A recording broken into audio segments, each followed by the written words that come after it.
ஒரு அழகான பசுமையான காட்டில் ஒரு சின்ன முயல்குட்டி வாழ்ந்து வந்தது.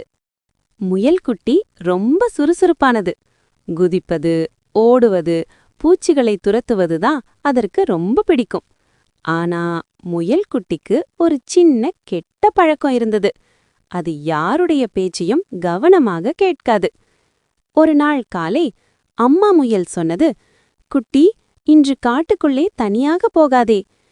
குட்டி சிரிச்சுக்கிட்டே சரி அம்மான்னு சொல்லி கேட்கவே இல்ல.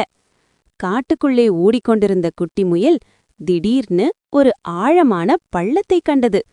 ஓஹோ, இதெல்லாம் எனக்கு சுலபம்னு சொல்லி குதிச்சது.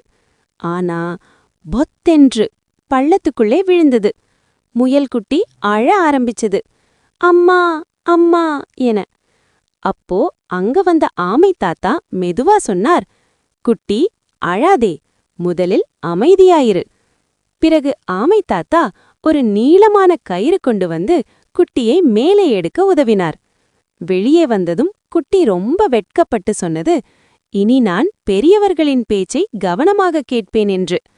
அம்மா முயலும் குட்டியை அணைத்து, அதுதான் நல்ல பழக்கம்னு சொன்னது. அந்த நாள் முதல் குட்டி நல்ல பழக்கத்துடன் எல்லாரையும் கேட்டு நடக்கும் ஒரு நல்ல முயல் குட்டியாக மாறியது.